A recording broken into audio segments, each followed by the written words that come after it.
Hey after school friends, it's Dani here. I wanted to bring you an activity today called nail polish marbling. And so what we're going to be doing is pouring nail polish on the surface of warm water to create a marbling effect.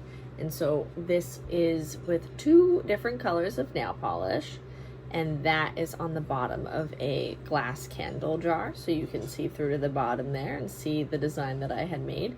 And so that just allows the nail polish to sort of adhere to the bottom of the glass. What you're going to need for this activity today is a placemat. Very serious situation. We need a placemat.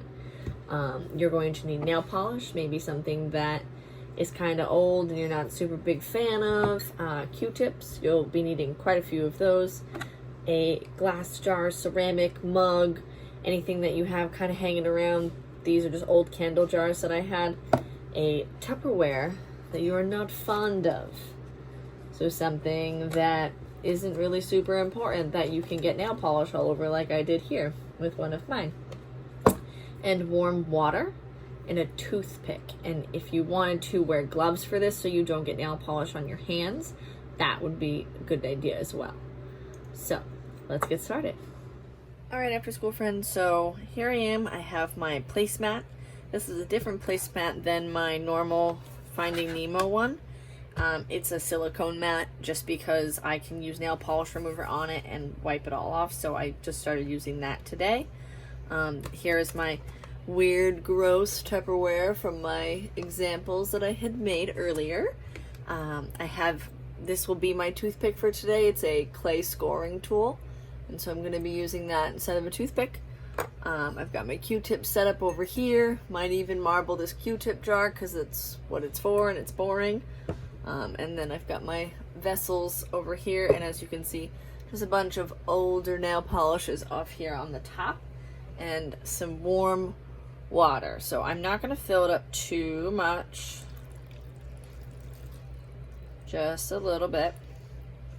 Because all that nail polish is dried on there, we're looking pretty good. And so what I'm going to do is work really slowly by taking the nail polish, and I'm going to pour the color into the water, as close to the water as I can.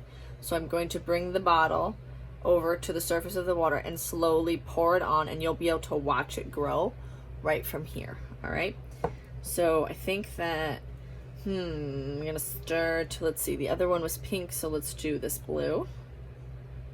And I'm going to just get really close to the surface of the water, and I'm gonna pour this in, and it's gonna grow.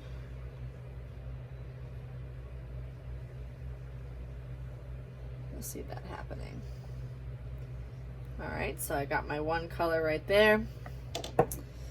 And then I think I'll go for this purple color. And you want your water to be warm rather than cold. And you can kind of design this yourself, whether you want to pour it in, maybe you want to take the brush and drop it in and get all the drips on there and sort of do that. And then I think I'm going to add a little bit of this cream and see what happens with that as well.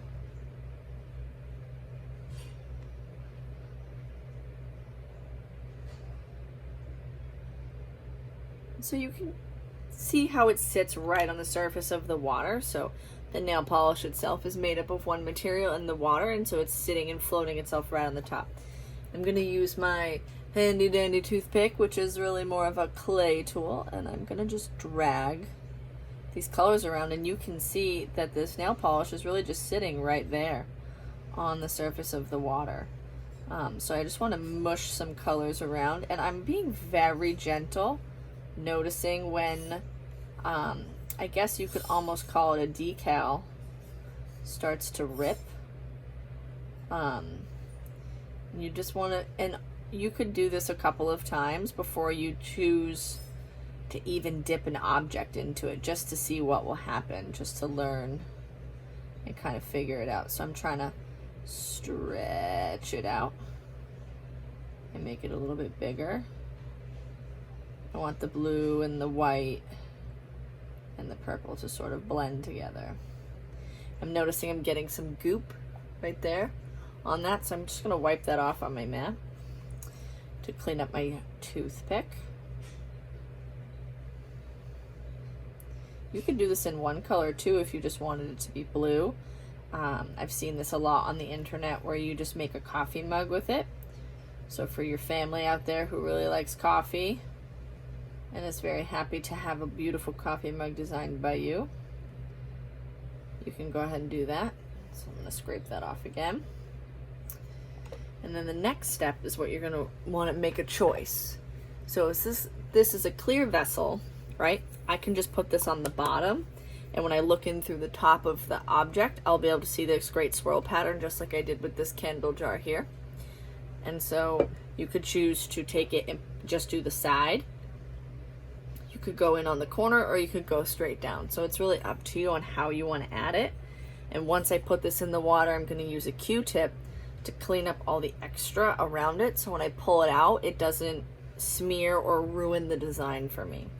And I don't really know how this is going to go, so we're going to be really brave right now, and we're just going to try it.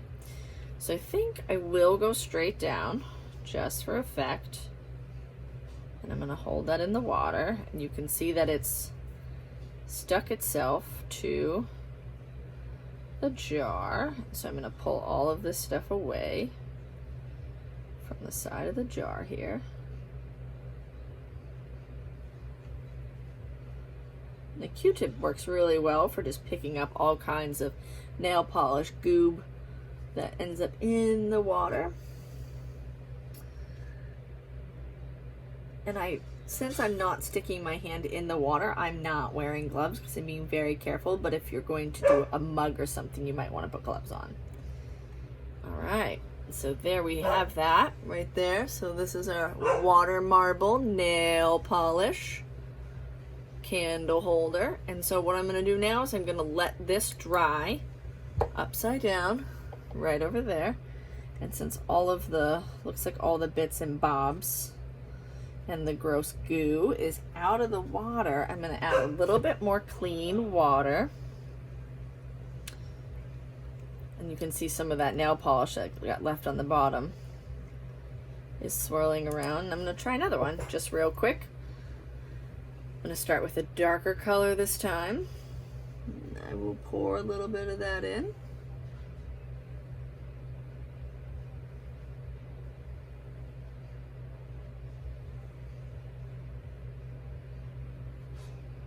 All right. And this time I'm not going to swirl, I'm just going to go for a splatter paint effect.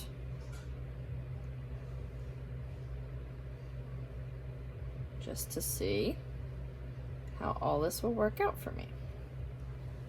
And then let's see, I'm going to go for 2 colors this time. All right, and now you can see it's growing. So right here where it's all growing, that one's growing, this one's getting pushed around. There's a purple one from the last color set we did. This one's growing now. It's growing and growing and growing. So when they're growing, they're almost like little cells, and you could take your nail polish and drop it right inside of the blue. And that will allow it to grow a little bit more if you wanted to. You can see that one's expanding over there in the corner.